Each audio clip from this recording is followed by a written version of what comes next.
Welcome back to another episode of Dope Sports Podcast, brought to you by HBO Max, Hello Fresh, and DopeContent.com. Ladies and gentlemen, we got a busy day of sports, a lot to talk about in the NFL. I got a special guest with me that will be coming on very soon. We're gonna do early NBA predictions as well. Before we get into the NFL and the NBA, I do want to give a quick shout out to everybody that came to YouTube and left their comments. I do want to say that Rob is the winner this week, so another gift card for Rob in the making. What up, D-Will? What up, Noti Gang? Poetic Beauty, how you doing? Thank you for joining. So yes, we are live here, and we're not going to waste no time. We're going to get right into the NFL. Let me make sure I have everybody unmuted before I go to my next screen because I don't want any issues. Let me see. Let me make sure I got everybody unmuted. Before I go to the next screen. And then we're going to get right into it. So I believe everything is good. So let's get right into it, ladies and gentlemen.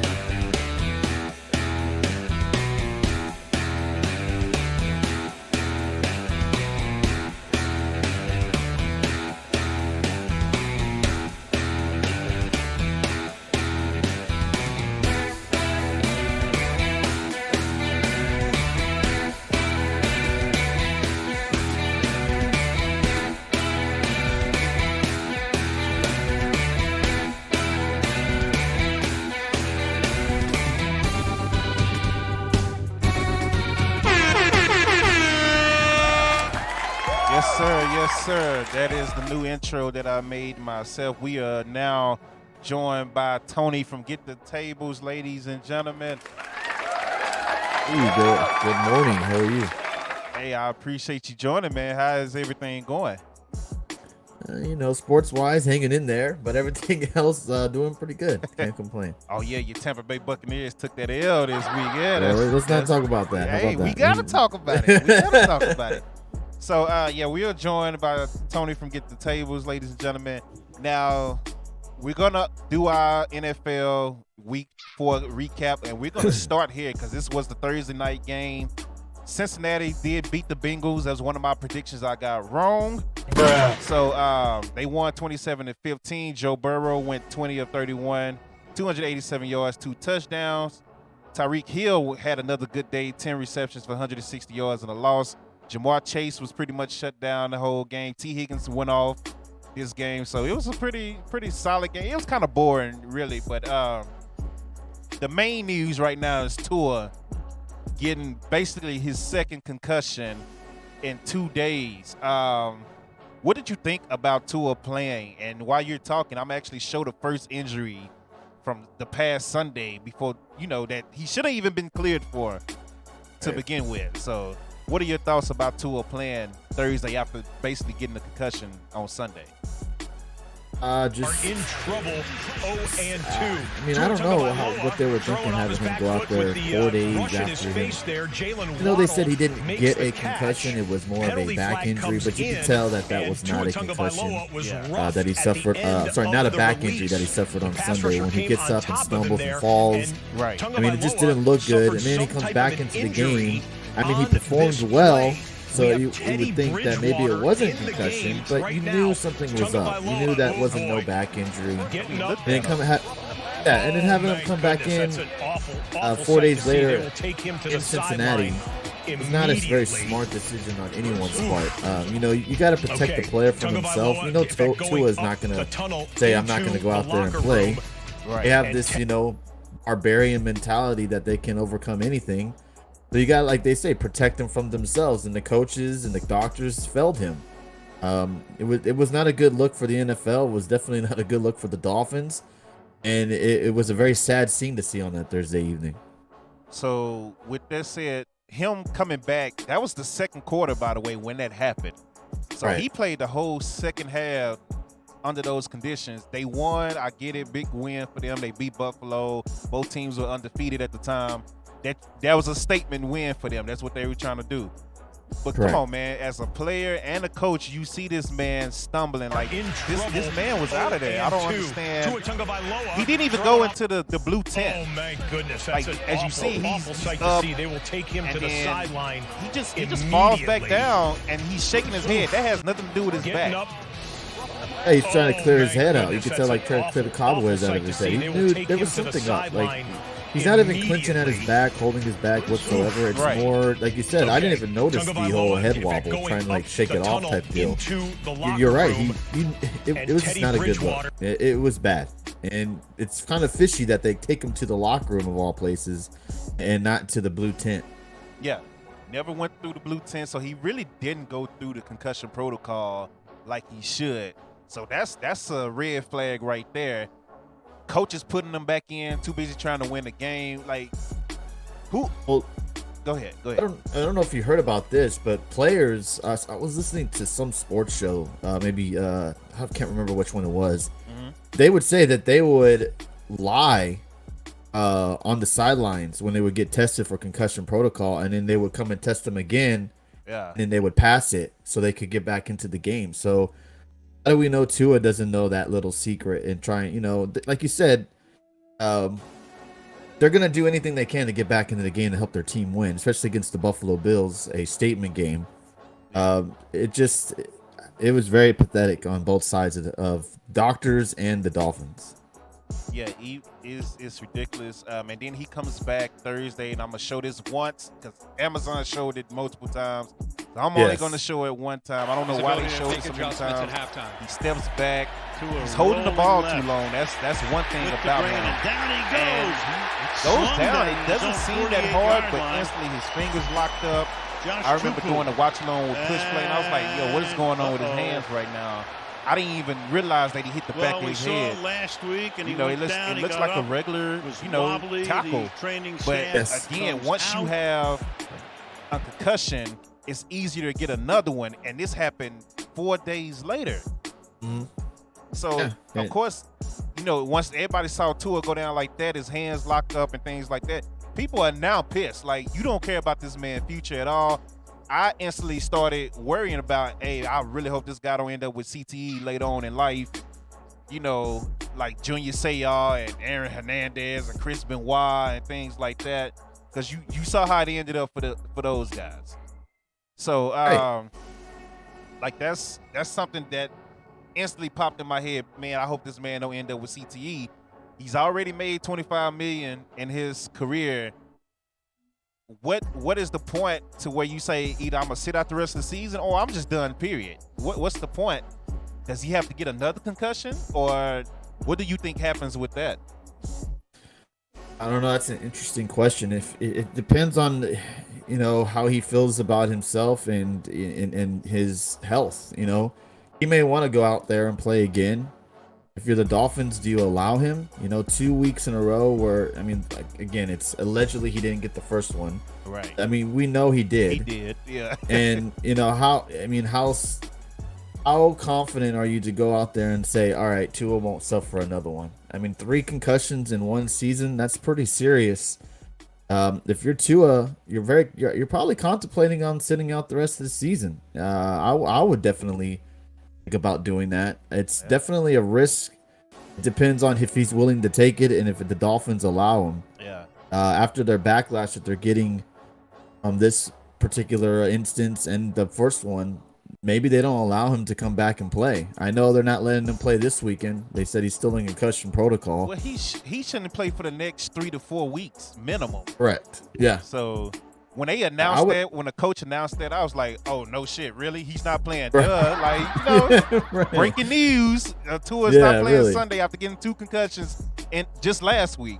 So, yeah, I think at this point, if you're the Dolphins, you have to be extra safe because you're getting so much backlash on you right now. Yeah. I would just have him sit out the rest of the month and then go and reevaluate and see how things are going from there, because a person's life isn't more important than winning football games. I know some people think differently, but this guy, you got to protect him from himself. Yeah. And that was a very scary moment. him having his fingers lock up like that and pretty much getting knocked out cold is what it was. Yeah. It was not a great situation for the NFL and really looks bad on the Dolphins as well. And his body went into shock, which was that is horrible, man. What up, Truth and Loyalty? What up, Scooby? I'm I got a lot going on my screens right now. So if I see you comments late, just know I'm not ignoring you. I got like 4 different screens going up. I got highlights and all that. So I appreciate you guys joining, man. And once again, we're joined by Tony from Get the Tables. Hopefully this can, be a every week thing from now on moving forward. Well, yeah, that'd be awesome. So, kind of like our own version, the Twitch version of First Take, ladies and gentlemen. There you go. Yeah. Or Undisputed, whichever show you watch. But we're going to tell you the truth. We're not just going to say random stuff for ratings and stuff. Like, Cooper Rush is better than Dak Prescott. Stop! We're going to get into that too. But, so the NFL has found their scapegoat for this already. And they fired not the team's doctor, but the other doctor that supposedly, cleared Tua. So this is not even a team doctor. And the thing about this is you fire that doctor, but the team doctor is still the one with the final say. Right. As far as, hey, we can put him back in. That's like somebody going outside WWE and saying, hey, I'm healthy, but the WWE doctor, basically Paige, and WWE doctor says, no, you're not ready to wrestle yet. So it's up to the Dolphins doctor. He needs to be gone too. The coach needs to be held accountable for playing this guy. Like it's a lot. Tua could really sue, like Shannon Sharp said. Tua could really sue if he wanted to, or if come to find out something is really wrong with his brain, head, whatever you want to call it. Later on in life, he could really sue the Dolphins if he want to. Now, before we can you blame him if he does? I mean, geez. Right.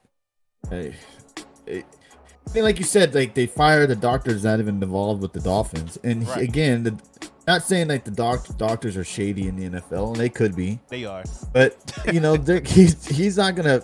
He may kind of look over an injury or two just so they can go out and play. Right. And who says he wouldn't do that for Tua? Maybe he's not clear to play and he clears him. So it's like I don't understand the NFL's thinking on that. Why would you fire someone that's not related or affiliated with the Dolphins? Scapegoat. I guess they're trying to. Scapegoat. Yeah, the scapegoat. Hopefully they say, oh, he's fired. They'll step away and not worry about it anymore. But I think they need to fire the doctor, and I think they need to have someone who's not officially affiliated with the Dolphins, covering the Dolphins medically wise, so we know that nothing fishy is going to happen. Yeah, a whole new medical staff is needed in Miami. Now Tua, he's in a sticky situation because Tua has this reputation of being injury prone since college. He had that rib injury. Right. So that injury, he came into the league with that injury, and he struggled. Under Brian Flores with the old receivers, which really wasn't much. He really didn't have much to work with, but he still struggled. So now it's like this year was a make it or break it year for Tua. So in Tua's mind, Tua's like, I have to go out there and play and prove that I could do that. And he was doing good until he got injured, but that's what makes me nervous about him now. I feel like he needs to just put that on the back burner and say, hey, I need to worry about my health. And then I'll come back later on and show people I can play, which I've been telling people he can play, just like I've been telling people Jalen Hurts can play better than what people think he is. So, but that's where Tua is right now. He's in a make it or break it year because if he don't succeed this year with the Dolphins, they're most likely moving on to another quarterback looking for somebody else. So they're in win now mode. Hey, you're right. You're absolutely right. His job is probably in jeopardy. Yeah. His job has been in jeopardy since the beginning of the season. Because I remember, I forgot what NFL analyst said that it won't even last you the whole year, that they would switch quarterbacks. And I see the people's criticisms of Tua. Right. Like you said, he holds the ball too long, stuff like that. But the dude is talented and he's very young still. So even if he says he loses his shot with the Dolphins, he could go somewhere else and get an opportunity to play. A lot of NFL teams need quarterbacks or going to need quarterbacks. So the end is not near for Tua if he does somehow lose his job in Miami. It might be a good thing for him as well. Go to a better organization that may treat him better medically wise. I think you're right. He needs to kind of reevaluate what is important to him right now. He's well off in the money situation. Now it's all about health. And yeah, they surrounded him with the weapons this year to succeed, with Tyreek Hill and the up and coming Jalen Waddle, and then they got a nice little tight end over there. They got a nice little squad. A lot of speed. They got building over there in Miami. Is it worth your life and your brain to go out there and play again this year? I'm telling you, that CTE is real. Scooby Snacks. It is. I mean, look at Antonio Brown. Oh man. Just saying. Scooby said the Raiders need a new QB, and he's not even a Raiders fan. Shots fired. Well, there you go. Derek I mean, look at the Bucks. Brady leaves next year. Man, the Bucks will be in line for a quarterback, Brady is Ric Flair. He's never retiring. I'm tired. I'm so tired of Tom Brady. Well, I mean, not retire, but I don't think he'll stay with the Bucks next year, if anything. And the Bucks will need a quarterback. There's other teams in line that need quarterbacks. Look at Seattle, another team that needs a quarterback. So there's teams that need quarterbacks. Do Seattle need a quarterback? Geno Smith had a. Geno Smith. I mean, yeah. I mean, do you feel comfortable with Geno Smith being your quarterback for the rest of the upcoming seasons, or do you want to go with someone that's an up and coming young talent? I don't know. I mean, Geno Smith is impressing a lot of people. Having a better season so far than Russell Wilson, the guy he was dealt for. And he's definitely outplaying his means right now. Yeah. And we're going to get into that once we move on to the rest of the NFL. But Tua, I think the stigma on Tua, him and Geno Smith not that far away if you look at it through the GM eyes of the NFL. Probably so. So yeah. You might rather have Geno than Tua at this point. Yeah. Yeah, the way it's looking. So let's keep it moving. Let's get into the recap of Week 4. I hope this video don't play again when I go to the screen. We're about to find out, though. Let's see. Yep, the sports intro did decide they wanted to play again, so let's go ahead and cut that off. You guys already seen it. If not, watch it when I post it on YouTube later today. I am not live on YouTube right now. I normally do YouTube and Twitch. I just didn't have enough time to set the YouTube version of it up as well. So I'm gonna just take the recording and put it on YouTube once we're done recording. Week 4 of the NFL, we just talked about the Bengals beating the Dolphins 27-15. Moving on, we had a London game. The Vikings beat the Saints 28-25. The Vikings are now 3-1. Saints are 1-3. And you can stop me any game that you want to, hone in on. It was a good game. So it's a good game. Because I'm going to just run them down until we get to the Cowboys and, of course, Tampa Bay. Okay. That'll work. Your team. So, okay. Vikings win 28-25. Kirk Cousins, 25 of 38, 273 yards. Dalvin Cook, 76 yards on the ground. Justin Jefferson went off on Marshawn Lattimore with 10 catches and 147 yards. Moving on. Yeah. Humbled Lattimore. He humbled him big time. Moving on, the Falcons. This is an upset. I picked the Browns for this, but the Falcons upset the Browns 23-20. Jacoby Brissett, 21 of 35, 234 yards. He did have one interception. Nick Chubb had 118 yards on the ground, 1 touchdown. Joku had 73 yards. Let's see what the Falcons did in the box score, because they didn't show me the Falcons. They just showed me Cleveland. So I want to see how they won this game. Mariota only threw the ball 19 times and had 7 completions. Yeah, they were really heavy on the running game. I know Cordell Patterson got injured and now he's out for a couple of games. So they were really relying a lot on that running game. And I feel bad for the Browns, man. It feels like every year they have the opportunity to do something and then something comes around and screws it up. This time with the Watson, and he's out for the majority of the season. Well, they got a very talented team over there. Yeah. They just got a really bad quarterback commanding the field, and I feel bad for them. They got to really rely on that running game to open up, the play action and everything else. It just, man, they can't beat themselves sometimes. Jacoby Brissett, he's another one that's playing a little bit above his means, even though he had that one interception Sunday. On the ground, Atlanta had 202 rushing yards total, but Cleveland had 177 of their own. So, I mean, it was a back and forth game. It was a close game. Falcons win 23-20. Both teams are 2-2. I'm gonna skip that one because that's gonna be a main event for me. The Seahawks over Detroit. Diamond Dave. I'm this close to being out on Detroit. I mean, I done picked them a couple of times and they're letting me down. 48-45 though. High scoring game. The highest scoring game in the NFL this year. Who would have thought it would have been between Seattle and Detroit of all teams? Let me get to the box score for this. Geno Smith, 23 of 30, 320 yards, 2 touchdowns. Jared Goff, 26-39, 378 yards, 4 touchdowns, 1 interception. Any thoughts on that game? Yeah, it was just a back and forth game where it came down to Seattle getting these breakout runs to pretty much end the game. Detroit was in it pretty much the whole game. Yeah, I mean, I saw a crazy stat that they're number 1 in offense, but number 32 in defense. They are horrible. So just imagine if they were just in the mid-20s or even the mid-teens, and they could be undefeated. They could be having a winning record right now. Detroit has potential. They need to do something about that defense. Yeah, I agree. Rashad Penny, running back for Seattle, went off for 151 yards, 2 touchdowns on the ground. Geno Smith with 50 yards on the ground and a touchdown of his own. Jamal Williams filling in for the start as a starting running back, had 108 yards, 2 touchdowns. So good game, man. But every time I pick Detroit, except for week 2, they've been letting me down. So I'm this close to being out on Detroit. So if y'all see Dave, or Dave, if you see this, I'm about to be out on your team, man. So Detroit is 1-3. Seattle is 2-2. Moving on, the Titans.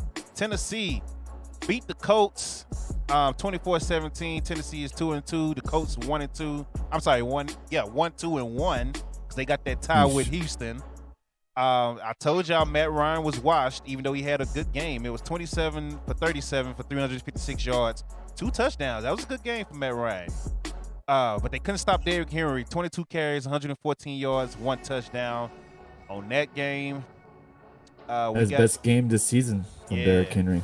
And the Colts, man, they're underperforming. They were a Super Bowl contender from a lot of people, and like what's going on over there? I don't know why they were Super Bowl contenders for a lot of people, because Matt Ryan is their quarterback. I've been telling people since the preseason, Matt Ryan doesn't have it like that anymore. It's done. I saw it last year, man. He was underthrowing everybody last year. So it's definitely proving your point this time. Yeah. So let's keep it moving. The Giants move to 3-1 as they take out the Chicago Bears, 20-12 at home. Justin Fields 11 for 22, 174 yards. Saquon, once again, I'm happy to see Saquon being Saquon again. 146 yards on the ground. It was a black game. It really don't have much to say on that. You got anything on that one? I mean, the Giants are obviously taking advantage of their weak-ass schedule. I mean, they're playing cupcakes right now. I think 3-1 is good. I mean, happy for them. But it's not an impressive 3-1 like you would think about some other teams in the league. Yeah. See, I have friends from Brooklyn, from New York, that are huge Giants fans. And I told them Sunday, I said, the Giants can really be better on offense than what they are if they decide to adapt more of a Ravens-like run first and QB option type of offense, which they kind of did Sunday with Daniel Jones running using his feet more. So that's a change that I think they need to make and use more often. Use Daniel Jones and Saquon kind of like Atlanta used to do with Vic and Warwick Dunn, and kind of like what the Ravens are doing with Lamar and Dobbins at running back. That's a dangerous combination on the ground. Daniel Jones is a dangerous runner. So, and the thing is, didn't Daniel Jones get injured Isn't he hurt still, or did he? He got injured during the game, and Saquon had to play quarterback for a few snaps. I saw that, and then Tyrod Taylor came in, and then he got hurt. So it's like, damn. Always. But I think Daniel Jones will be okay to be able to play, because you would have thought they would have picked up the quarterback or something. Yeah. This week. I mean, Taylor gets hurt every year. He might as well retire. Yeah. Too, especially ever since he got injured in, not San Diego, but L.A., and that doctor misdiagnosed him. Yeah, that was horrible, a wrap for man. him. Yeah, it's been it for him since then. The Jaguars lose to the Eagles, 29-21. Jags started off hot, 14-0. Second quarter, the Eagles put up 20 points, unanswered points. Jalen Hurts, man, I'm happy to see him doing well, even though he did throw an interception. He had 204 yards, 16-25. Miles Sanders is just running all over everybody with 134 yards, 2 touchdowns. A.J. Brown, 5 catches, 95 yards. Started hot for the Jags, and it just went downhill, man. Any thoughts on that? Yeah, you got to give props to the Eagles, the undefeated, the only team in the NFL that are undefeated right now. They're playing really, really good. They're going to be there in the playoffs. They're going to be a tough team to get out. But again, you got to. True. Yeah, I mean, you still look. I know Jalen Hurts is playing a lot better, and the potential's there. But again, when it gets to those bright lights in the playoffs, how will he perform then? I think A.J. Brown was a huge pickup for them. He's performing lights out. They got Devontae Smith as well. Their offense is good as long as they can keep continuing to run the ball. Miles Sanders can have some great games, and then you'll see him not perform at all. He'll go kind of silent. So if they can keep up this offense, the defense keeps playing well, yeah, they can definitely be there at the end. Again, it's the Jags, though. I know the Jags were playing good and they were going in there hot, but it's the Jaguars again. Let's see them play like a legit playoff contender team when that time comes. Cowboys, Packers. 2 weeks. See how they perform against those type of teams. They're going to beat the teams that are the weaker teams, right. No doubt about it. But I love the Eagles. They're a great team. I want to see them when they play some real true competition. Right. Lamette Champion said, "No Jericho shirt for your guests. What the heck? Get out of here." That's not happening. That's not happening. Yeah, Eagles, I mean, they 4-0. Everybody's all hype. Eagles fans blowing my Facebook and all that. Eagles fly, we 4-0. Yeah. You beat Detroit. You barely beat Detroit. Let me say that. You escaped Detroit. You did have a great game against the Vikings, but the Vikings are the most inconsistent team probably in the NFL. Yeah, right now they are, yeah, absolutely. Yeah, so that's really nothing major. You beat Washington, which Dallas just destroyed them with a backup quarterback. And then you beat the Jags at home. Barely beat the Jags after struggling. I'm not impressed, honestly. I'm happy for Jalen Hurts. That's the only person I'm cheering for on that team, but I'm not impressed right now with the Eagles. So I am impressed a little bit with the Jets next game. Jets take out the Steelers at home, in Pittsburgh, 24-20. Jets are 2-2. Steelers are 1-3. Zach Wilson made his return, 252 yards, 1 touchdown. Najee Harris had 74 yards on the ground. Pickens had 102 yards receiving for Pittsburgh. And Trubisky got benched, and he will be benched for the rest of the season. Well, at least for now, moving forward. So, any thoughts on that game? Not necessarily. I mean, you knew Pickett's time was coming with the Steelers. Trubisky is just awful, and you knew that time was coming. It was going to happen sooner than later, and Tomlin made the right decision. They needed something. They needed a spark. It helped out for a little bit, but he's still young. He threw a couple picks, and the Jets, you got to give them props, man. They're playing well. I don't think they'll make the playoffs, but I think they're playing very well right now. They get what's his name, Wilson back to manage the offense. The sky's the limit for the Jets. They're young. They got nothing to lose. They're gonna go out there and play their asses off every week. So yeah, I wasn't expecting the Jets to be in that ball game because the Steelers, even though they're struggling, The Steelers, they're gonna play hard for Tomlin. They're gonna play, like every game matters, even if they're not very good. Right. But you could tell the quarterback and that offense is just not right now. And Najee Harris, my goodness, he's just became a non-factor. I remember him being one of the top running backs in the league, and his hype was so high at the beginning of the season. But man, he has done nothing this year for the Steelers. Yeah, he's been all right. He's hit and miss right now. 74 yards is not bad, but I mean, I guess you expected more knowing that their quarterback situation. But then again, that's more reasons for teams to stack up the box too. So true, yeah, and they're probably doing that. They're probably daring the Steelers to throw the ball, seeing who's behind at quarterback. But right. I felt like myself, maybe I have too much high expectations for him, that he would play, a lot better than he is. Yeah. So Pittsburgh 1-3, Jets 2-2. Mike Tomlin has never had a losing season as a coach. This might be his first one. This will be the first one, no doubt about it. I hate that part of it for him, but hey, it is what it is. The Bills, huge comeback. I'm mad at this too. Bills with a huge comeback over the Ravens. The Ravens blow yet another lead at home. They start off hot. They went up 14-3 in the first quarter. Lamar Jackson was all over the place, had 73 yards rushing, and then it just went downhill. Josh Allen took off in the second half, had 213 yards total, which they still held him in check.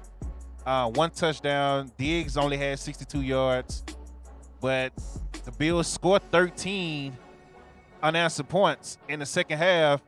The Ravens had a chance to kick the field goal and go up 23-20, and they decided to go for it, and it ended up costing them. So, because Lamar threw a pick in the end zone, and then the Bills just went right up the field and kicked the field goal and ran the clock out. So, what are your thoughts on them actually going for it instead of? Is that a good call, bad call? What did you think seeing that? It's a bad call. It shows that Harbaugh has no trust in his defense to stop the Bills to go down there and score. I felt like it was very risky in that bad weather of a game, rainy. Yeah, this is a shitty game all around, and you're gonna have him go out there and throw a pass on fourth down when they're not on the 1 yard line of all things. Yeah, they're backed up, and it's a very risky play. Why not just have Tucker, who's Mr. Automatic, go in there, kick a field goal, and just trust your defense that they will stop the Bills from going down there and scoring? Yeah, I mean, if you look at it, Harbaugh was probably right in not trusting them, because the Bills went right down the field and scored up by hitting that field goal to go up. But you have to have trust in your defense. The Ravens defense are always top notch. To not think they could stop the Bills, I feel like I can understand why Marcus Peters was pissed and on a little tantrum on the sideline.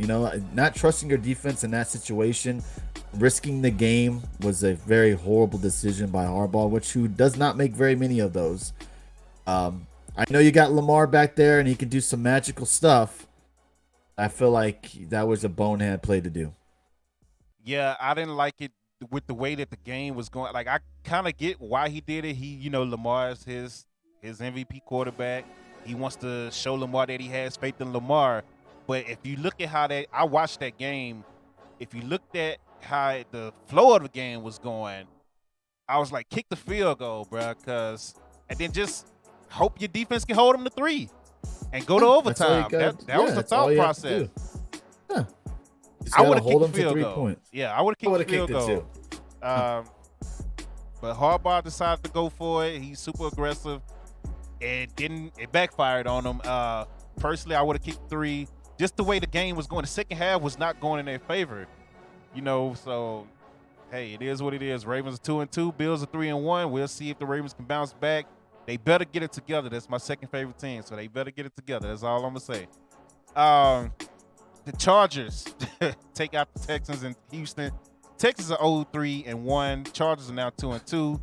Herbert went 27 for 39, 340 yards, 2 touchdowns. Mike Williams, big day, 7 catches, 120 yards. So for your fantasy players, if you got Mike Williams or Justin Herbert, you had a good game. The running back for Houston, Pierce had 131 yards and 1 touchdown.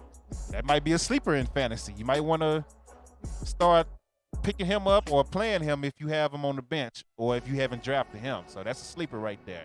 Any thoughts on that game? I had to see Herbert get back in the swing of things, especially after that injury. He looked bad that following game when he played against the Jags, where they got just destroyed. Yeah. If you're a Texans fan, you're probably happy that they're losing because you want to probably get that number 1 pick and get a quarterback. I know Davis Mills has moments where he looks like he could be the future, but I think by now that Texans don't give a shit if they're winning or losing at this point. I think they know that a top 5 pick is in their future, and if you just want them to play hard and look good out there, right? And Pierce, he's a potential future star for the Texans. He looks really, really good. I know coming into the season, a lot of people were high on Pierce, and that was finally his breakout game. Yeah. See how it continues when teams are kind of more scouting against him and knowing what he likes to do and stuff like that. But if you're the Texans, you probably don't really care that you're winning or losing.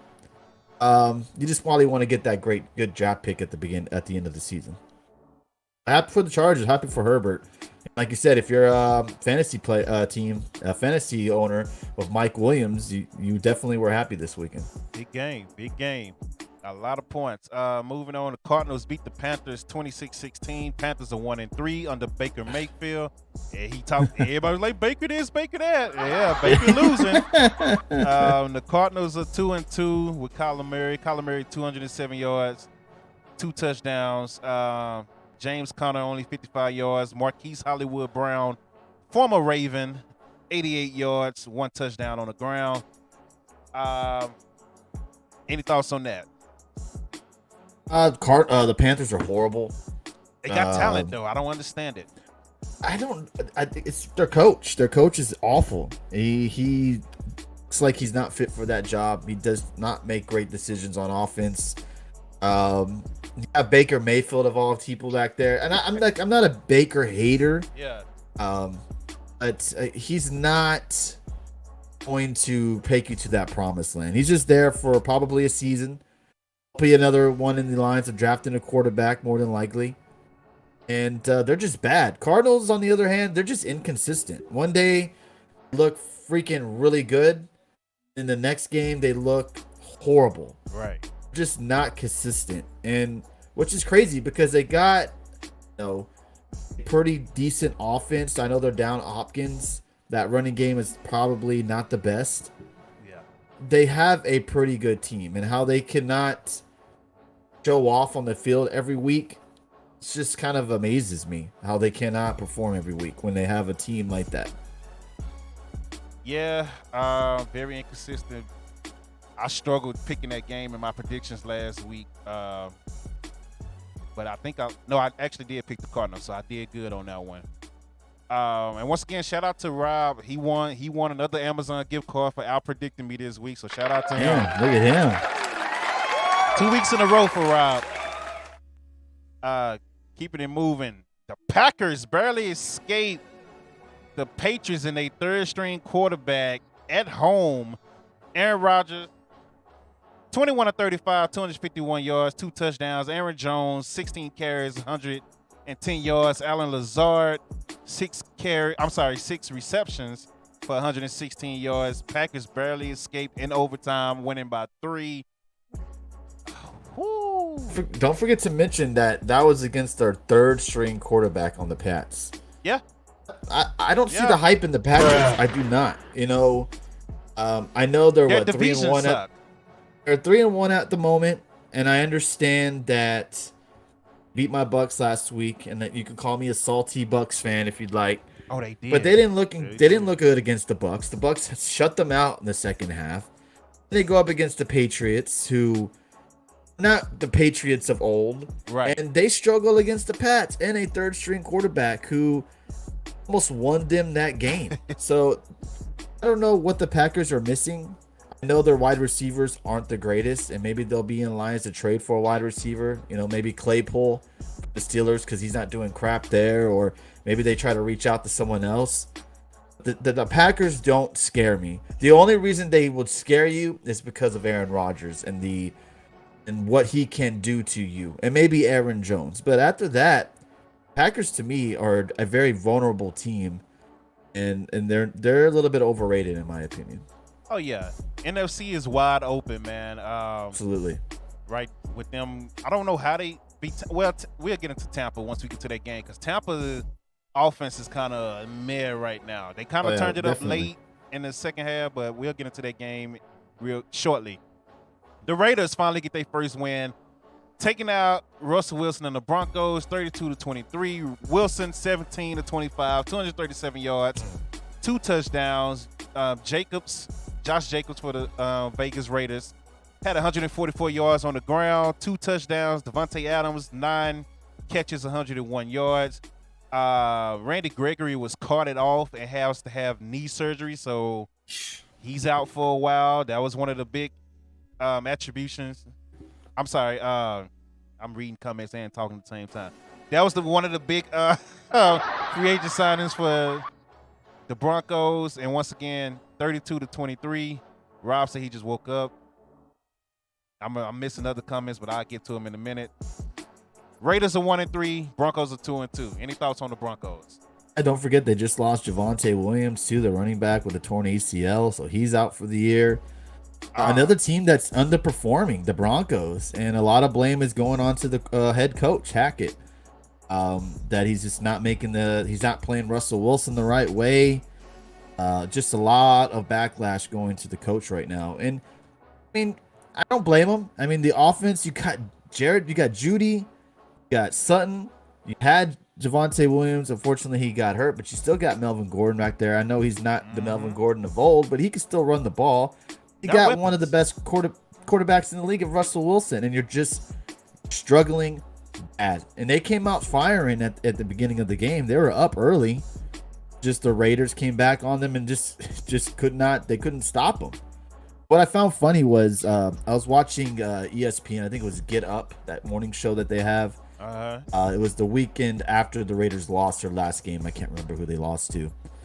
They were mentioning about David Carr, and they were coming up with some sort of rumor that Carr was purposely not throwing to Devontae Adams. And they were showing clips of certain possessions where Devontae Adams was clearly wide open, and he would throw it to someone else. And funny how he has 9 receptions this past weekend. I think that was to Carr telling them to shut up, because how are you going to say he's purposely not trying to throw the ball to a guy who is his friend, who played together when they were in college, and they were both happy to be together when he was traded to them? So there you go with analysts trying to stir shit up when things aren't going certain ways. And I think this past weekend was Carr saying, shut up. You don't know what's going on here. You may not even be seeing Adams open when he is. So it's silly stuff that goes around in the NFL. Some of this stuff going. That's all they like to do is stir shit up. And once we get into the Cowboys game, I'm gonna go off on these people stirring shit up. That's all they do. Dude, he left Aaron Rodgers just to play with Derek Carr. He said that because he wanted to play with his college QB and all that. But Derek Carr went 21-34, 188 yards, no touchdowns on that game. Do I think Carr will be the QB for the Raiders next season? Most likely. Yeah. Yeah, most likely. There's no ways. I know Carr doesn't perform probably to everyone's expectations, but who you gonna get better than him at this point? Right. Yeah, maybe you have Tua go over there or something. We'll see. Maybe Cooper Rush, since he's the new savior. Maybe he go over there. Sunday night game before we get into the Cowboys. Cowboys Washington Sunday night game. Tony is not happy about that. The Chiefs and Pat Mahomes go crazy for 41 points in the same place they lost the Super Bowl, against the same team that they lost the Super Bowl to, the Tampa Bay Buccaneers. Chiefs are 3-1. Buccaneers are now 2-2, losing 2 straight. Brady went 39-52, 385 yards, 3 touchdowns. Mike Evans, 103 yards, 2 touchdowns, looking like Mike Evans again.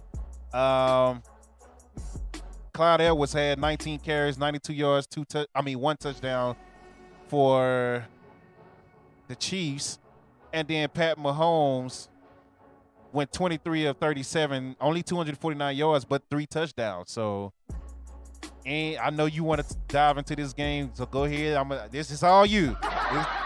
What you got to say about the I game? just feel like, it's probably silly for me to blame it, but I think that fumble at the beginning of the game, the kickoff, changed everything for the Bucs. They first possession of the game, they get the kickoff, he fumbles it, Chiefs go down and score immediately. I think that just brought the Bucs out of their game plan. They didn't run the ball at all with Fournette. They threw the ball a lot. I mean, over 50 times, as you said. Just they got them out of their probably their game plan, where they were going to run Fournette probably more than they did. The defense didn't show up. They were horrible. I'll be the first to admit that. Offense showed up finally for a change, where they have been struggling the last 3 games. Brady had a great game. Mike Evans as well. It just was not a great performance overall for the Bucs. To me, I think the Chiefs came in there playing like this was their Super Bowl. They've been hearing the last 2 years of how the Bucs dominated them and beat them up at the Super Bowl, and they came in there like they were, this was the Super Bowl, and they performed that way. I mean, you can't say anything else. You can't make excuses for the Bucs. There's bright spots, absolutely. The offensive performing, and again, and I'll say this, I said it on Twitter, and I've been saying this to everyone. Bucs probably had the 4 hardest games to start the season. At Dallas, say what you want about Dallas. They're at Dallas, at New Orleans, versus Green Bay, against the Chiefs. Yep. By far the toughest 4 opponents you could start off with, and they're 2-2. I'll take that over anything. I feel like they definitely could have played better against the Packers. They had Mike Evans. I think they win that game. There's no excuse for them against the Chiefs. They got outperformed. They played horribly. There's opportunities where they could have gotten back in the game, and they couldn't stop the Chiefs worth nothing. Yeah. Mahomes played unbelievable. Right. There's nothing else to say. He played fantastic. Travis Kelce couldn't be stopped. They just played an overall fantastic game, and I hope to see them again. We'd have to be in the Super Bowl, obviously. Nope. But I do think the Bucs will start playing better the next 3 games are against cupcakes. They got the Falcons. Yeah, the Falcons are playing good, but they should beat them. Got the Panthers and the Steelers. All 3 cupcake games. 5-2. They should beat all 3 of those and end up being 5-2. So I mean, again, they had a gauntlet to start off the game, to start off the season. 2-2, I'll take over anything. Yeah. The thing that came out of this for me was stop sleeping on the Chiefs and Pat Mahomes, because I put it on my Facebook, my personal Facebook. I say, y'all don't know how many times at the beginning of the season I got texts, I got Facebook comments, nothing on Twitter, but it's been texts and Facebook comments of people telling me, oh, I think Pat Mahomes gonna have a down year, and I'm just like, what? Yeah, he got Tyreek Hill. I'm like, it don't matter. It's Pat Mahomes. Like, Pat Mahomes is good. Pat Mahomes is legit. He is the NFL's version of Steph Curry.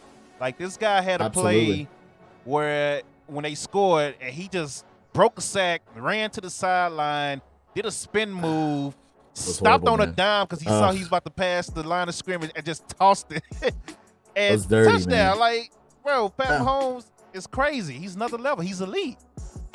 I think everyone figured they lose Tyreek, their season's over, which is he's a huge part of that offense. Don't get me wrong. Those knockout home run passes that he would throw to Tyreek, they were amazing. But now he has guys that they don't, they're harder to cover, in my opinion. Because now they got Juju, they still got Travis Kelce, they got Scantling. Yep. They got guys that can go out there and still catch the ball. I do understand they lose that home run hitter, Tyreek Hill. But their offense is more balanced now. They're more harder to cover because with Tyreek there, you just kind of, play zone, make sure you're blanketing Tyreek where he can't hit that home run ball. Now you got to worry about Juju, you got to worry about Travis, you got to worry about Scantling, you got to worry about Clyde Hilaire. You got a lot of more to worry about. They're more balanced, in my opinion, and they upgraded that offensive line. A lot of people are sleeping on them, obviously, because of the Bills, but the Chiefs will be there at the end of the day. Right. And I think the Bills are overhyped, honestly. To be honest with you, I think the Bills are overhyped. And one guy that's been forgotten about is McCole Hartman. He didn't have a good game, but he can take you over the top too. He's another fast guy that you haven't really seen much from him yet. Right. I'm not sure if he's injured or he just hasn't gotten his role back into the offense yet, but absolutely. I mean, he's another home run hitter that they have on that team. Once they start, acclimating him into the offense, who knows how that Chiefs offense is going to look in a couple of weeks. But yeah, they played unbelievable on Sunday night. And like I said, I do feel like it was their Super Bowl to get back at the Bucs for their underperforming when they played them in the Super Bowl. Right. So let's see how they play, these next couple of games and how good they are. Yeah. Tampa Bay only ran the ball 6 times the whole game. Six times the whole game. I'm telling you, they went out of their game plan. And don't worry, folks. If you're a Fournette owner, I would be a little bit worried about him because I do think we're going to start splitting the carries between Fournette and White. You already saw it a little bit this past weekend. Little interesting stat. Fournette played 80% of the snaps last season. So they don't want to overwork Fournette. And he's even mentioned it in interviews that he understands that he's going to start splitting carries a lot more because they don't want to overwork him when it comes playoff time. So White is going to get more opportunities to play.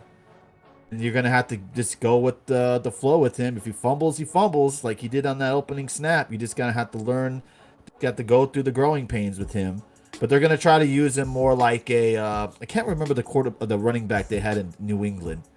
Was it James White that they would use as like kind of catching passer in the backfield? Yeah, Sony for the Patriots. James White. Yeah, so I think they're going to try to use him more because he's a lot quicker than Fournette to catch those underneath balls. So just letting you guys know that Fournette is going to he can start splitting more carries in the next couple of weeks. All right. And let's get to my main event, the Cowboys taking over the Commanders, ladies and gentlemen.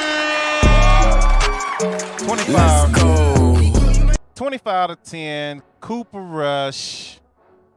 15 to 27, 233 yards, 2 touchdowns. Zeke Elliott kind of struggled, man, but that's expected against the Washington D-line. 19 carries, 50 yards. CeeDee Lamb did go off for 97 yards, 1 touchdown. Shutting everybody up that was talking noise about him after week 1. Bro. Yeah, I'm on my fantasy leagues. About time he did really good. I'm just saying. He did good last week, too. He just dropped the first half pass. So yeah. True. All right. Fair enough. CeeDee's having a good year, man. Week 1 was bad for everybody. Like, Tampa defense came to play. And people don't realize Tampa defense was good week 1 through 3. It was a cat. Yeah. Jesus, man. I know that sound. That's a cat sound all day. But Tampa was good on defense, week 1 through 3. They just had a bad game yesterday. Sunday, right, against one of the if not the best quarterback in the game. Like Pat Mahomes. Come on, man. But Cowboys had a bad game. And I don't know if you've heard about this. I forgot who said it. I think it was Devon White. The Bucs saying they knew what the Cowboys were going to do. Yeah. They knew how they were going to play. So didn't switch anything up from the last time they played the Cowboys. So they knew they weren't going to run the ball a lot, and they knew they were going to throw more. And basically how they beat the Cowboys, and they knew what they were going to do. And get on with the Cowboys. Yes, I like Rob's comment about the Washington Commanders. Those jerseys were nice. Rob, I told you not to pick the Commanders, but lucky for you, that Monday night game helped you get the win and another gift card, by the way. So you got lucky. But you would have. The Cowboys are playing well, and the thing is, I think they're playing differently than when they. I don't really watch many Cowboys games. They are on here in San Antonio a lot, but I watch the Red Zone more, so I don't really watch Cowboys games. Yeah. From what I've been hearing is that they're playing to Cooper Rush's strength a lot more, and I'm hoping when Dak comes back, they do the same thing for Dak because they're setting up Dak for failure. You have Cooper Rush going out there and winning 3 games in a row and performing the way he is. Doesn't look good for Dak. And someone pointed out a pretty interesting thing, and I agree. If Dak was having the type of stats Cooper Rush was having, would he be getting praised like Cooper is? 2 touchdowns, 223, 1 touchdown, 215, 1 touchdown, 235. Would Dak be getting praise like that if he has 1 or 2 touchdowns thrown in a game? I don't think he would be. No, he wouldn't. I know for a fact from arguing with Cowboys fans, just last December, he put up 56 points on this same defense. And all these people was like, all the Dak haters were like, oh, man, he's supposed to do that. It's Washington. I said he swept the Eagles and put up 42 on that defense. Oh, it's supposed to do that. It's the Eagles. But he lost in the playoffs. Cooper Rush put up 25. He put up, 17 week 2 when we beat the Bengals? It was like 17 points. And then, 23 against the Giants? Dak easily puts up 30-plus points on each game. Like, they're playing mediocre teams right now. That's why Cooper is getting these wins. And their defense is top 5. Yeah, their defense is legit. And the defense will keep them in games, give the Cowboys opportunities to win. Big question is, what do you do with Dak? Do you rush Dak back at this point? I don't think he should play next week. I think they play the Rams next week. I don't have Dak coming back. I would keep him out, until you see some struggling from Cooper Rush. Ride the hot hand for now. Bring back Dak when he's fully healthy and ready to go. There's no need to rush Dak back to play. He had a finger injury, which he could easily re-injure any game. Have him come out, maybe 2 weeks from now, a month from now, if the Cowboys are still playing well. There's no rush to bring him back. I feel like they're just panicking a little bit about bringing Dak back. All you need is for him to take one hit on that hand and he's out again. So just ride Rush right now. Why not? They're not panicking. Jerry Jones said this morning on the radio, Dak can't even grip the ball right now still. Keep him out, man. There's no reason for him to play. He's not playing this week, and I highly doubt he plays next week, which is perfectly fine with me. I want to see Cooper Rush against the Rams and the Eagles, so now we can really see what's up, and let's see how he looked in. And I don't care if we win by scoring those 15 to 17 points. That means the defense won the games for us. But I want to see what Cooper Rush look like against one of these top-tier defense, against Aaron Donald, Bobby Wagner, and, such, because they looked bad last night against the 49ers. I should have followed my first mind and picked the 49ers, because I kept saying it last week, but I ended up the Niners always give the Rams trouble, though. Always. So it's like, that is not surprising, but then you'll have next week the Rams will go out there and dominate the Cowboys or whatever have you. So it's like, Niners know the game plan against the Rams somehow. 7 straight regular season wins over the LA Rams. So I don't know why I did not follow my first mind and heart, even though I said it before I predicted the Rams. I was like, man, the 49ers always beat these guys, and I still picked the Rams for some stupid reason. But Cooper Rush goes 15 of 27, 223 yards, 2 touchdowns. Carson Wentz, 25 of 42, 170 yards, 1 touchdown, 2 interceptions. Gibson, 49 yards on the ground. Zeke, 49 yards on the ground. Tony Pollard, only 6 yards on 6 carries. Jonathan Williams, 48 yards. J.D. McKissick, 40 yards. They had 142 yards rushing. Terry McLaurin shut down. 2 catches, 15 yards on Trayvon Diggs. CeeDee Lamb, 97 yards, 1 touchdown, 6 catches. Noah Brown, 3 catches, 61 yards. Welcome back, Michael Gallup, 24 yards and 1 touchdown on his comeback game. Another solid win. Donovan Wilson all over the place. Michael Parsons he's not getting the tackles and sacks now, but he's getting triple team, which is leaving everybody else to run freely on that defensive line and in that linebacker core. So Michael Parsons, he's not getting the sacks and the numbers, but his impact is huge on that defense right now. So that dude is unreal, man. That dude is unbelievable. Shout out to the Cowboys defense. You stupid Cowboys fans that think Cooper Rush is better than Dak. He's a better option than Dak. And you idiots that says Oh, Dak never wins a game. Dak never wins. Cooper Rush is a winner, proven winner. How? He's won 4 games against 4 mediocre teams. Okay, 3 mediocre teams and 1 team that was playing bad in the Cincinnati Bengals. They got shut down by a top 5 defense of the Dallas Cowboys. Cooper Rush is not winning these games. He's not going out and taking over the games like we've seen Dak do. Cooper Rush is doing his job. I'm saying it every freaking week for you idiots in the back. Cooper Rush Skip Bayless. Yeah, bro. Cooper Rush is doing his job, and his job is to not turn the ball over and take sacks. He's a game manager. Yes. He's Jimmy Garoppolo. The most part he is, and he's playing mistake free. He's not throwing picks. He's playing smart out there. He playing good? Yeah, sure, he's playing well. But again, seeing where he plays against like the Rams and the Eagles, against the teams that can actually the more he plays, the more defenses will be able to catch his tendencies, and they'll be able to scout more for him. He's coming in there fresh. There's not a lot of tape out for Cooper Rush because he hasn't played very much. More tape is out for him. So defenses are going to start playing better against him. So, again, Rams, Eagles. Right.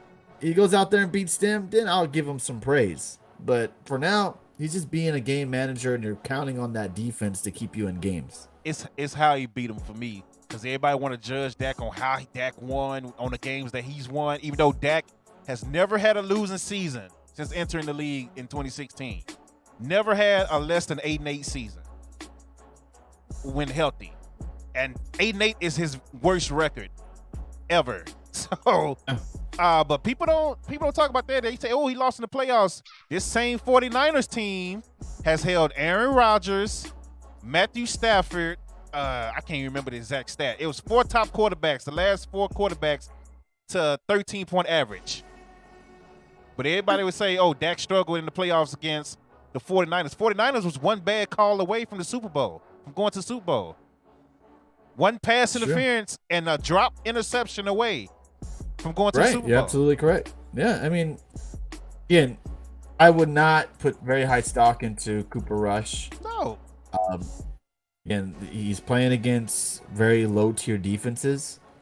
Let's see what happens to Cooper when he's playing against these little high-tier defenses in the next couple of weeks. If he does still play. They may put in Dak. Dak is coming back week 7. That's I'm calling that now. He's not coming back week 6, week 5, week 7. In the Monday night game, once again, the Rams lose to the 49ers. 49ers defense dominate 24-9. Deebo Samuel basically bailed out Jimmy G. Just kind of like they're bailing out Cooper Rush right now. Cooper Rush he sucks in the pocket. He's great on play action. That's where he getting all of his yards and passes from. He's great on play action because when they do that, everybody's attacking the run. But him just backing up in the pocket, he's not the same quarterback. He threw 2 interceptions Sunday. They got called back on stupid flags. So, he's getting bailed out. He's thrown 4 interceptions this year. All of them has been called back. So, he's been bailed out 4 times. So, it's not like Cooper Rush is out here just letting it fly. Only thing I will give him that I like more consistently than Dak is he will throw the ball deep and just give his wide receiver a chance without him being wide open. That's the only thing I give Cooper Rush over Dak. Other than that, he's not doing nothing special at all. So for the idiots that I agree. Cooper Rush, man, shut up with all that. Get out of here with that. Now 100%. Let's keep it moving. Week 5 predictions, real quick. Y'all already know what it is. Once the video is up on YouTube, I'm not live right now on YouTube, so this will be a replay this week.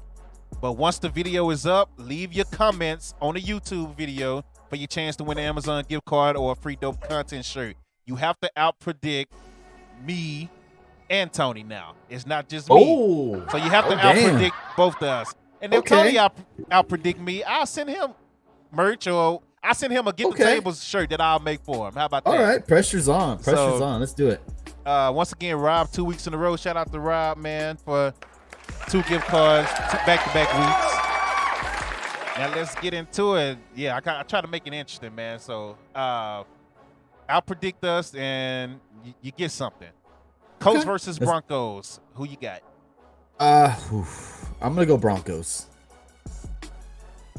Yeah, Broncos at home. I'm taking the Broncos as well.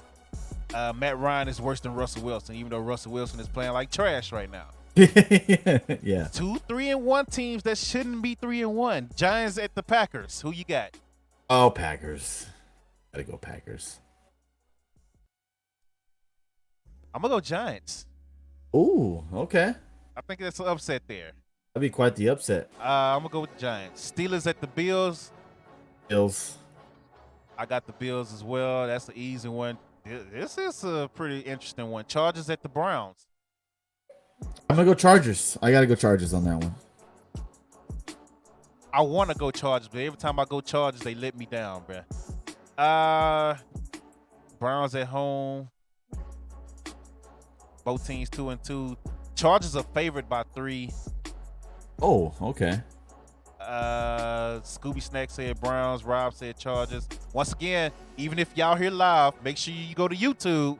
It won't count here, but it'll count on YouTube. That way I can have you down. So, and like the YouTube video as well.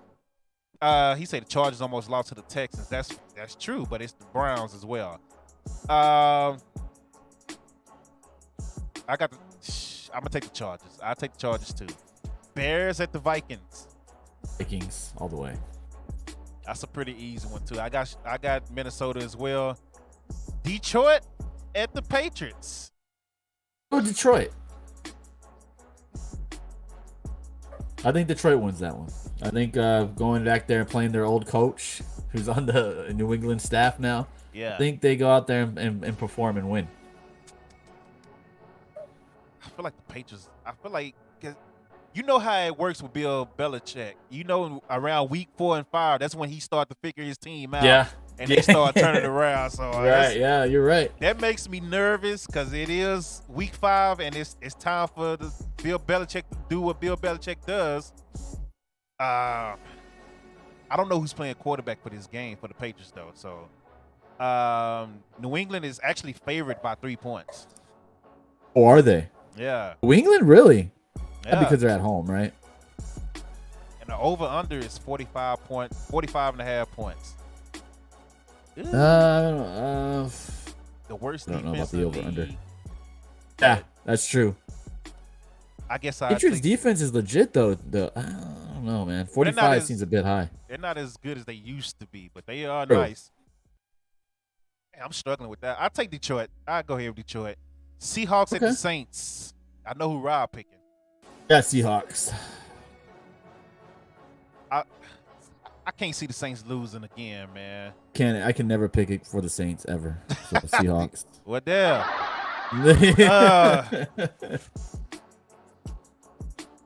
New Orleans is favored by 5.5 at home. They 1-3.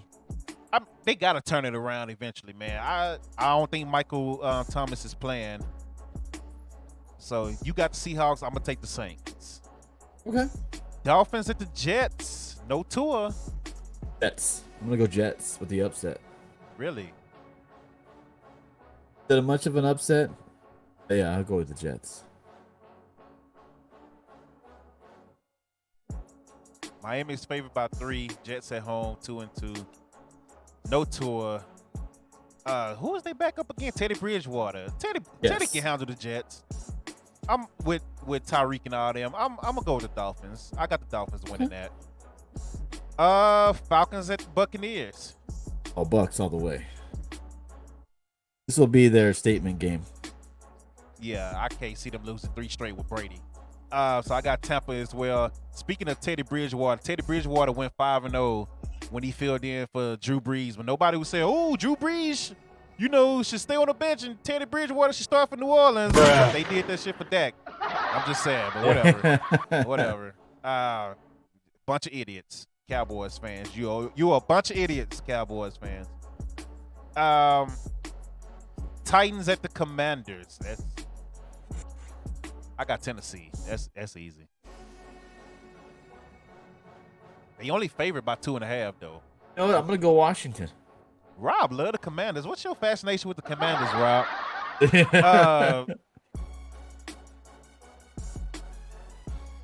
I got Tennessee. I'm sorry. Like, I know they run defense is great in Washington, but I just don't trust nothing Carson Wentz right now. I don't trust him. I mean, I can't blame you. So I'm gonna go with the Titans. Texans at the Jaguars. That's easy work. I got the Jags. You know, I want to say the Jags, but I feel like Texans are going to come out there and play. I go Jags. It's a divisional game, so you know they're a little bit tougher. But I'll go Jags. Yeah. Okay, I thought you was about to say the Texans. I was about to say that's an easy dub for me on that one. 49ers at Carolina. Niners. Got the 49ers all day. Cowboys at the Rams. You would think after the way the Rams came out this past Monday and laid an egg, just didn't play the way they would win. We'll go Cowboys. That hurts to say that because I'm not a big Cowboys guy. I want to go Cowboys though.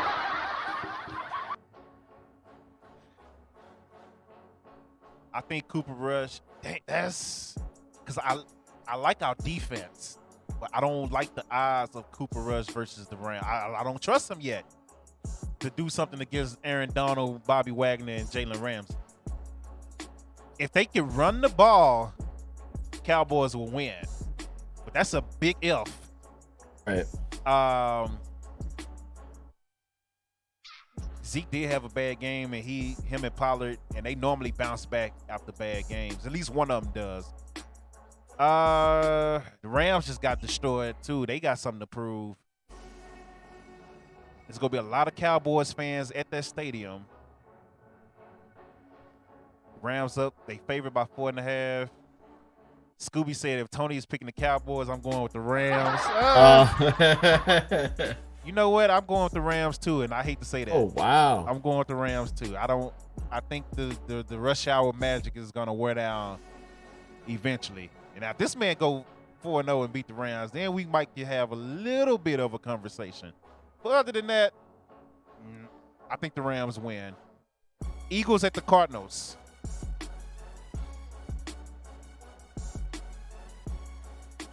Philly is favored by 5. Man, Cardinals are so inconsistent, but I'm gonna go Cardinals. Yep, Philly is favored by 5. I think the Eagles. I really want the Eagles to win so they can lose to Dallas, and Dallas will be their first loss. Yeah, but I think the Cardinals are going to beat the Eagles. I really want Philly to win this game, just so when they play Dallas the following week, that'll be their first L, and we can just shut these Eagles fans up. Yeah, once it's good. But I'm gonna go with the Cardinals. I think the Cardinals upset the Eagles. If the Eagles win, man, hey. You got to start putting respect on them. Yeah. Cincinnati at Baltimore. Ravens favored by 3.5. Jamar Chase has been given the Ravens secondary fits. He gave them fits last year when they was healthy. Yeah, I just feel like Baltimore is going to come out. I think they got a lot of, after how they lost to Buffalo, I feel like they're going to come out and play pretty hard against Cincinnati. Divisional game, so again, it's going to be a tough game. But I'll go Baltimore. Bengals coming off a big win. Baltimore. I got to do the homer. I'll be Ravens. Ravens flock. Y'all know what it is there. So, the Raiders versus the Chiefs. Monday night. Chiefs by all. Yeah, Chiefs. They're playing like they did against the Bucs. They're winning, no doubt. Yeah. So, Rob got the Raiders. Wow. Okay, Rob. That's gonna be the one that costs you your gift card next week. I got the Chiefs, man, and that's the predictions for Week 5, ladies and gentlemen. Once again, and the game I said that on, Rob, is the game you lost. You just got lucky with the Monday night game. Once again, leave the comments on YouTube once this video is posted up on YouTube. That is all we got for the NFL. Before we get off of here, We're gonna do early NBA predictions, ladies and gentlemen. Preseason is starting. Yes, sir. Preseason is starting. Well, it has started. Let me say that. Why is my chat on this screen above my face? What is going on? Get off the screen. There we go. Now we good. Now, early NBA predictions. Let's do our top 8 from each division. Who you got making the playoffs from the East and the Western Conference? If you need time to pull up the teams on like ESPN, either way, East let me know how you want to do the West. Okay, so top 8 from both divisions or both conferences. Okay, okay. Man, this is gonna be an interesting season. And let's see here. From the East, you got to go Boston. You got to go Brooklyn. That's 2. Got to go Philly. 3. Chicago. That's 4. Bucks 5. Miami 6. You got to go Hawks. They upgraded a lot in the offseason, getting DeJounte Murray. So that's what, 6, 7. Last one. Cleveland. I go Cleveland. I thought you was gonna leave Cleveland out. I was like, that's the Boston, the Brooklyn. right Yeah, Boston, Brooklyn, Philly, Chicago, Cleveland, Milwaukee, Atlanta, and Miami. East is gonna be pretty tough. Speaking of the NBA, speaking of tough, Deandre Aiden is not having a good time being back in Phoenix right now. Yeah, that's just crazy. They re-signed him. He thought he was going to Indiana. He signed a deal with Indiana, and Phoenix matched it, and he is not happy about it. He hasn't talked to the coach since they had that falling out after Luka whooped that ass, baby. Let's go, Luka. Luka out here doing damage.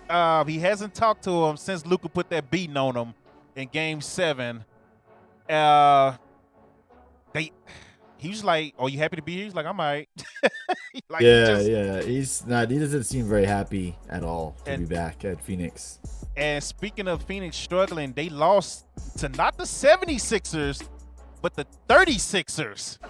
Yeah, from Australia. They lost to the 36ers. Like, who is that, bruh? The 36ers put up 134 points on Phoenix. So I know it's preseason and yada yada, but come on, man, that's bad. So my East teams are. This is gonna get tough when it gets around 6 to 8.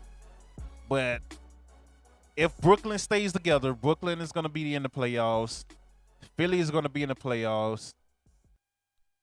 You gotta put Boston in, even though they're going through their stuff with the coach. But gotta put Boston in. I got Miami and Cleveland as playoff locks, so that's 5. I think Atlanta is going, so that's 6. You can't not put Giannis in, so that's 7. And then now for this 8 spot, it's a toss-up, man, between Chicago, Washington, and Toronto. Yeah, Toronto, I was going to pick Toronto, but I feel like Chicago, I just feel like they're going to be there in the playoffs. Yeah, what's his name? Ball might not even play. Like, I saw that. Lonzo Ball dealing with some type of illness or sickness that don't. Jay Cross said, "Don't listen to Tony." Oh, Jeff. But man, I don't know. That's tough. That's tough between that 8 spot. I think though, for that 8 spot, I think Washington sneak in. Okay, that's a sleeper. If Bradley Beal stays healthy, Washington will sneak in. And that's my 8 for the East. What's your top 8 for the West? West, I would go. Man. Clippers. You got to go the Warriors, of course. Suns, Memphis, Dallas, Golden State, Clippers, Lakers. I want to do Lakers. I don't think so. Warriors, Clippers, Suns, Mavs, Grizzlies. I'm gonna go with Minnesota again. I gotta go Denver. Oh man, this last spot's tough. Do I go New Orleans? I'm gonna go New Orleans. Yeah, New Orleans. I don't have the Lakers making the playoffs. Ooh, shots fired at the Lakers. Honestly, I'm gonna have to agree with the Lakers. Unless they make a trade. Hold on, I got something going on my computer. Unless they make a trade. What's going on? I didn't disappear or nothing, did I?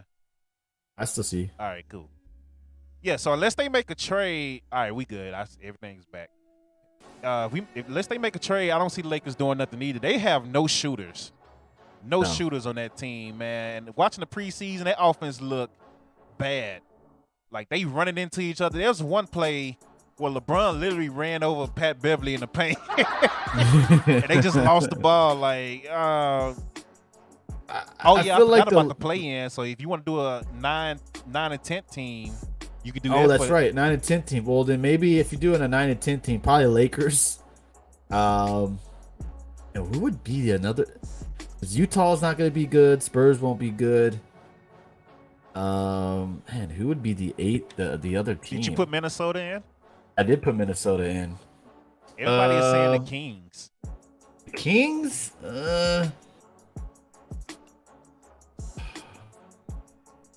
Rob said Portland. Portland. Man. You know what? I'm going to probably go, I'm going to do Portland. Portland, yeah. Jay Cross said, we know it's not San Antonio. Wow. Hey, man. Hey, they're rebuilding, all right? Stop it. They're in rebuild mode. Let's see. What the heck happened? The Lakers need to do a trade. They need to get rid of Westbrook. They get rid of Westbrook and they get like Buddy Hield from the Pacers or someone like that. They might have a chance. We'll see. So the play-in teams for the East, I'll put the Pacers in there. Let's add them. Oh, I forgot to put and then East. Toronto. So there you go. That'll be my extra two. Pacers and Toronto for the East. Yeah, I'll do Toronto and Detroit. I'm gonna go Detroit. Oh. Okay. All right. Jay Cross said Pacers gonna be sneaky good. We're almost done with the show. Keep me a little longer than expected, but I'm enjoying myself. You're fine. You're fine. Get the tables. So, West, I got Golden State, of course, the champs. Dallas, those are Golden State, Dallas, Clippers, Minnesota are my top 4 teams.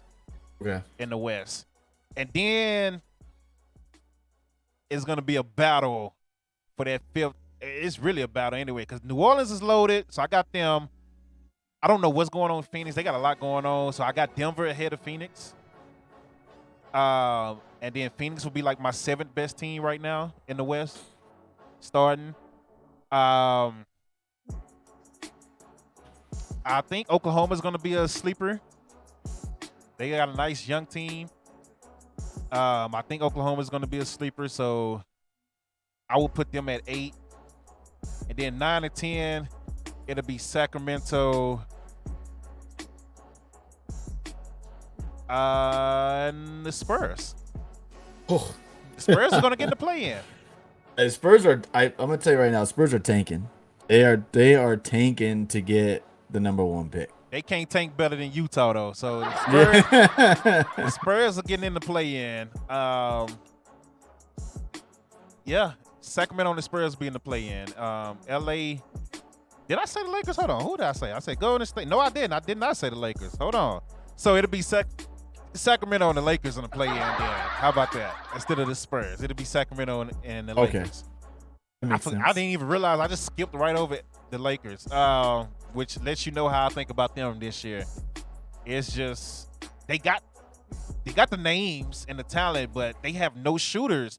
You need shooters around Westbrook. That's when Westbrook was at his best, where he could just go in, dish it out. Same with LeBron. Go in, dish it out to shooters. Yeah. They have no shooters. So they're old too. They're up in age. They don't have a lot of younger guys on that team. Yeah. Pat Bev is the savior. Let him tell it. So I definitely appreciate you getting on. Since I have you on, I want to do one more thing before we go. Do finals? We're gonna pick the finals, or are you just doing playoffs? No, we just doing playoffs. We just doing playoffs Okay. right now. Once the NBA season start, then we can do finals. But since I got you on and I wasn't able to do my Budget Cut podcast Sunday, I want to do Extreme Rules predictions with you if possible. Okay. Yeah. Let me get all this other stuff off the screen. If I could get it off the screen. Actually, let me go to another, because this will be easier to get off. So get that off the screen. Because it'll look weird. We talking about Extreme Rules and they got wrestling and all. I mean, we got the Cowboys and all that stuff on the screen. Let me see. It's something else. I cannot find it. Where is it? Nope, that ain't it. What the heck is this? Cowboy. Oh, okay. So, Extreme Rules prediction. I got to get the card up. So I'm doing that now. I'm going to go ahead and put the Extreme Rules logo so we can look a little official. Okay. Do it. So we look a little official. Y'all going behind the scenes. Y'all going behind the scenes right now. Watching me change stuff out. You got to pay extra usually for this. Yeah. There you go. So you're getting it for free here on the Dope Sports Podcast, joined by Tony from Get the Tables. And while I'm getting the card up, you can go ahead and promote what you want to promote. Oh no, we're just we Get the Tables. We do live watch-alongs Monday, Wednesdays, and Fridays, and of course on the pay-per-views as well. So if you like watching wrestling and not doing it by yourself, or you want a crowd to hang out with, come hang out with us on Wednesdays and Fridays. Joined by Dark and Dope quite a bit when we do pay-per-views as well. So if you guys want to hang out, chill, and just have a good old time, come hang out with us on Wednesday night. Give us a chance. Give us a try. See if you guys like us. There you go. You will like them. Ain't no see. You will like them. So all my people that will watch it later on Twitch and come back and watch it later on YouTube. If you're not following Get the Tables, make sure you do that. ASAP. They talking about the men's shakes are the best. Oh yeah, there's all crazy people. Here we go. So once let's get into Extreme Rules. Let's start with the women's ladder match for the title. Bianca Belair versus Bayley. Who do you have winning that? I would love to see Bayley win, but I think Belair's taking that match. Okay. I got Bayley. Oh wow. Okay. I got Bayley. I think that was the plan from Money in the Bank last year, was to have Bayley beat Bianca. So now that they're about to do this match finally, I think Bayley is going to win. And they're going to have all the go and be like the toxic attraction of the main roster. Oh, okay. I see that. I can see that. This is a tough one. Riddle versus Rollins in the fight pit match. Both guys really can't afford to take an L, even though Seth got a win over Riddle already. It looks like they're moving Rollins off of Riddle after this and placing him against Lashley, because the Monday following Extreme Rules, he's taking on Lashley for the U.S. Championship. So I think Riddle picks up the win. What's going to be interesting to see how Daniel Cormier plays a part in the whole match. Does he get physical? Does he pull him apart type deal? A lot of people are predicting maybe Brock comes out at the end and throws a challenge to Cormier for a match. I'm just curious to see what goes down in that match with Cormier. So if Cormier gets involved, I was gonna say he helps Riddle because the UFC passed, but or they go bring Brock back as a face or a heel. If you say Brock is coming out to get, well, they think when we were doing our watch along last night. A lot of people think that Brock's gonna come out after the match, and they're gonna have like a face off between Cormier and Brock in the middle of the fight pit, kind of like in the show to get y'all guys, that'll be a good or look. maybe a match at Crown Jewel. Rob said Judgment Day still trying to recruit Riddle. You think they get involved? They didn't really go after Riddle last night. They just beat down AJ and they didn't beat down Ray, but because Ray left AJ in the ring after AJ pushed Rey Mysterio down. The thing too is Cormier has a pass with both Rollins and Riddle. Of course, Riddle being with MMA, and Cormier is a big Rollins guy.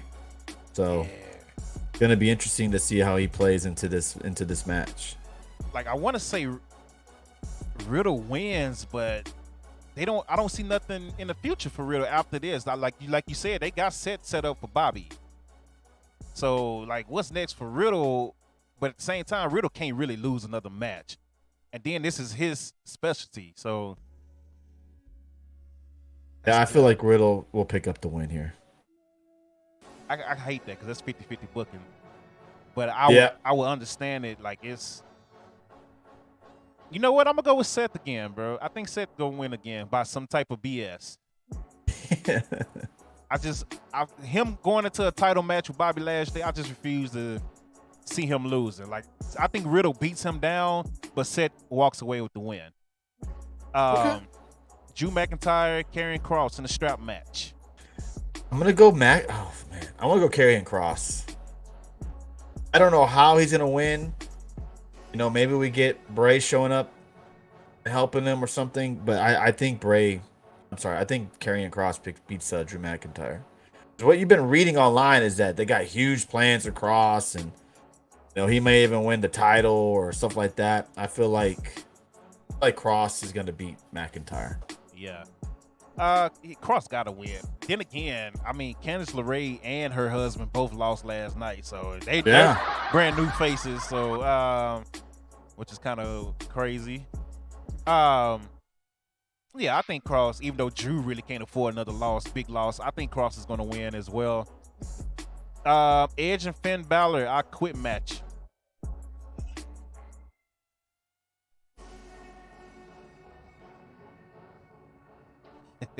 I know who should win. It should be Finn. Finn should win. I think Finn Balor wins. I think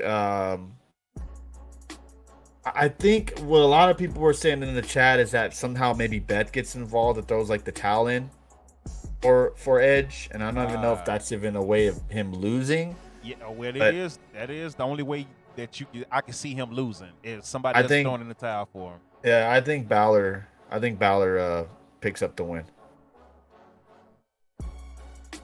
I hope you gotta make Judgment Day more of a stronger group, and the only way you make it like a stronger group is having him beat Edge.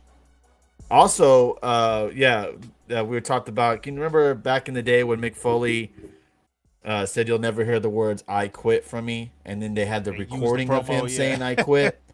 So a lot of people are thinking they go that route too. I highly doubt they do that.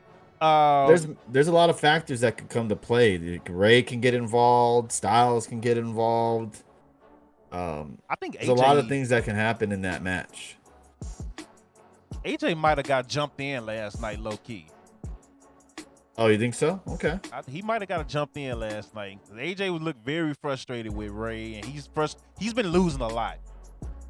He just doesn't seem, yeah. And then he was off TV for a while too, and before then he was losing again. So they might be turning AJ pretty soon.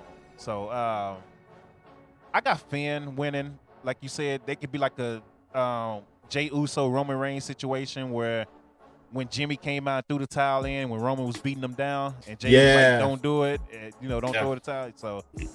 Yeah, I can see that happening, but hopefully Finn wins. It's just hard to see Edge losing, your top Hall of Fame babyface losing a I quit match. So yeah, but I'll take Finn Balor as well. Imperium versus the Brawling Brutes. It's gonna be awesome, man. Donnybrook match. I got the Brawling Brutes. I think Brawling Brutes win. They get the win back because Gunther is not gonna lose to Sheamus on Friday. So I definitely think Brawling Brutes get their win back on Saturday against Imperium for sure. Yeah. And I don't know if this is gonna be on a pre-card or not, but they have it showing up as Johnny Gargano versus Austin Theory on the pre. I don't know if it's a pre-show or not. Is it? I thought they was gonna fight Monday. I thought that was happening too on Monday. As well. So maybe I don't know. I haven't heard much about that match being on the show. Yeah, it's on the, but it's like down low where it's not it's like they got it there, but it's not really there. Like you ain't supposed to really see it unless you just Really? keep Yeah. scrolling. Yeah. So, That's weird. Yeah, I don't think it's on the card, but if it is, I'm gonna go Gargano. Yeah, I mean, theory. It's like what me and Dark talk about this all the time. Why do you keep having your money in the bank holder lose and lose and lose and get beat up and lose and like what is the deal with that? So I don't know. Yeah, I just don't. I like Theory. He's a good wrestler. I just don't see him being a world champion material. Yeah. And I feel like Triple H thinks the same thing. And I think eventually he's gonna lose that briefcase. I'm surprised he didn't. I thought last night he was gonna put the briefcase on the line against Gargano. No. But I just don't know. I don't know what they're doing right now with Theory and him constantly losing. And I mean, him beating Gargano would be pretty huge. But again, why Gargano's getting booked like kind of like garbage coming back. But again, he it's the story, it's the ride. Gargano can't win them all, and I don't know. I feel like if Gargano faces Theory, I think Gargano wins. Just seeing how the feud has been going, and Gargano just took the loss last Monday, and Yeah. I don't know, just weird. Well, Scooby, that's the thing. People keep saying Triple H is not behind Theory. Theory was one of Triple H's NXT babies. Like, he loves Theory. He probably don't think he should be the champ right now. That probably wasn't in his plans, but he loves Theory, man. Like, he loves Theory. So I think he likes Theory, but I think he feels like it was a mistake to give him the briefcase. yeah. Now he's against it's a rock and a hard place. What are you gonna do? You can't. It looks silly if Theory loses the title, a briefcase, but then again, it looks. I mean, you're gonna have him beat Roman. Like you ain't gonna have Theory beat Roman. So I mean, come on. And then we got Liv Morgan versus Ronda Rousey Extreme Rules match. SmackDown Ronda. Women's Champion. He Yeah, even let me it's finish. They Ronda. said Ronda. Ronda winning. There's no way Liv beats her again. I'd be shocked. My only theory to Liv winning is if Shayna Baszler turns on Ronda Rousey. Yeah, that would be the only. Yeah, if someone comes in and helps Liv, I like turning Liv heel like 100% and having like if Shayna became like her bodyguard, of so to speak. Yeah. Tough, the guy that the girl that does the dirty work. Yeah. And they want to team up Liv with Shayna, then yeah, it could work. But I just don't see Ronda losing. I mean, even if that happened, I think Ronda would prevail over a Shayna Baszler attack because of how they're booking her. I think Shayna plays a factor either way. Because you have Ronda hyping up saying, you used to be a killer. Let me know when you want to be this and that. Shayna can take that two ways. Shayna can take that as, you right, I'm going to join you. We finna dominate the women's division. Or she can take that as, I feel disrespected. Now I'm finna show you how much of a killer I am. I'm going to beat your ass. So either way, Shayna, I think she's getting involved at the end of the day. So, and then I mean, if it's not her getting involved in the match, I'm hoping she gets involved in a feud with Ronda because it's a match that I've been wanting to see forever. Yeah, It's Shayna and Ronda. And I mean, really, the SmackDown division right now, the women's division period right now is not firing on all cylinders at all. But once you're done with Ronda and Liv, what do you have to fall on for SmackDown? That's the only thing that's hot in the women's division right now. Period, across the board, is Ronda and Liv. That's why you gotta bring in Shayna to spice things up. Yeah, so somebody got to get involved, and I think it's going to be Shayna because Triple H loves Shayna. I want to see Shayna go back to the old Shayna. I've been waiting on Asuka to go back to the old Asuka. The badass whooping everybody Asuka. I thought when they took her leg off, I mean, not take her leg off, that's extreme. But when they snapped her leg in the chair, that she was going to be off TV for maybe like 2-3 weeks and then come back as that badass Asuka. But she came right back last night with the kendo stick, limping and hobbling and all, screaming and all. So I was like, okay, well, maybe that's not happening. And for a moment, it kind of looked like Alexa Bliss was going back to the Lily Dark Fiend days where she was standing at the camera. I was like, what's going on here? Is the White Rabbit taking over? Like, what's happening? So I thought so too. Absolutely. Did we see the new SmackDown lowdown stuff? What you talking about? Oh, it's like their vision, like a talking smack type stuff. like highlights of the show. But I said they already got Talking Smack. Did they get rid of Talking Smack again? I know they still do Raw Talk. Huh. All right, I'll look into that then before this weekend because we got Extreme Rules, then we got the Budget Cut podcast as well. So I'll check that out. Who do you think the White Rabbit is? I'm pretty sure you probably got the same answer. It's got to be Bray, man. I don't see it being anyone else but Bray. I know they're pointing us in different directions on who it could be, but I don't think it could be anyone but Bray. I mean, the clues are just too obvious right now. Is it a faction or no? Or is he by himself? I think it'll be a faction. Who's in a faction? I think it'll be Cross. A lot of people were saying Gacy last night too. Gacy from NXT, Joe Gacy. He fits. Who else? Redbeard. Now Eric Rowan is done. I don't think he's coming back. You know, a lot of people are saying Dexter as well, which I don't think Dexter will be involved. But I think Gacy and Bray would be an interesting tandem. Them two together.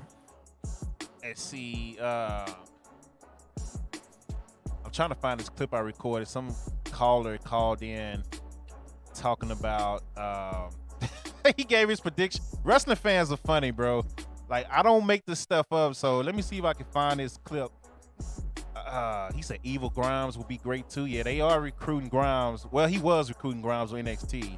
I thought NXT was gonna change their look. Well, I think they a lot of tape recordings. Like, a lot of these NXTs have been pre-recorded. So I'm not sure when the next live NXT will be. I don't know if it's tonight or next week or something like that. The Lone Wolf Baron Corbin. Baron Corbin was last seen with JBL, so I doubt that. JBL is going to have this man like some type of money character. I don't think he's going to be the Lone Wolf again. Let me see if I can get this clip to play on my phone. I just feel like if it's Joe Gacy, like if it was just Joe Gacy, I think people would be so upset. I think they would be, it would be a huge letdown for a lot of people. I honestly think if they put Bray as the leader and Gacy as like a part of it, I think that could work. I think it could really work. Yeah. I don't know about Karrion Kross. I don't feel like him and Bray and Gacy would be. I don't know how that would work out. I think Kross by himself with just Scarlett is fine. Bring in Bray, bring in Gacy. I think it'd be great. I don't want the Fiend back. I want Wyndham back. I want the old country boy Bray Wyatt back, not the Fiend, nothing like that. I want him to be. I like the when he was like in the Louisiana boy, where you know he gave off those crazy vibes, and I like that. Yeah, Fiend is too what's the word for it? I don't like the. It's too out of this world type shit. Too like for a wrestling show. I don't mind stuff that seems a little bit too kooky, too crazy. But when it's like too out there, it just kind of gets cheesy. Yeah, Bayou Bray is the one I want. Like when he's back in New Orleans, like that type of Bray Wyatt, not the Fiend stuff. I want to mix. I want him to be like the normal Bray Wyatt to be the old Bray Wyatt from the faction, the Wyatt family days. And then if he's pissed off enough, kind of like what Finn Balor did with the Demon, if he's pissed off enough, just be like, hey, there's still another version of me that you don't want to see. Like this version of Bray Wyatt is bad enough. See, that could work. Yeah, that could work. And then, you know, WrestleMania or some Survivor Series or some, the Fiend comes out to revenge whoever he needs to revenge. Like I would love a mix of those two characters put together as, you know, one guy. So we'll see, man. I can't wait till they finally expose. Do you think it's gonna be at Extreme Rules or do you think it's gonna be a Survivor Series? A lot of people are saying Extreme Rules. So I don't know. They've been putting. Let's see what we get on Friday, because you know we're gonna get another clue on Friday. Could it be coordinates to Extreme Rules? That'd be interesting. I would do it on Monday Night Raw. It's season premiere. Monday Night Raw. Do it then. He said get Thatcher and Wolf back, Bloodline versus Pyramid's dream match. Well, you got a long ways for that happen. That ain't gonna happen. right now. And Most likely Imperium they're and gonna Bloodline do. will be awesome. Most likely they go have a little back and forth between the Bloodline and DX Monday, with both factions being there. So, DX doing a little nostalgia stuff, and then the Bloodline come out and say, "Hey, this is our yard now. We do this. Get out the ring and all that, etc." They have a face off. They're not gonna fight because Triple H and Shawn Michaels retired, Road Dogg retired, all that. But they're gonna have a face to face and a segment together. That's what I feel like is gonna happen Monday. Oh yeah, absolutely. That's a segment together. Is no doubt. Yeah. Giants are working out Jake Fromm. Oh wow. Hey, good luck to them. Good luck, Giants. But it would be cool if Billy come. That ain't happening. So no daddy ass. gonna- What's funny?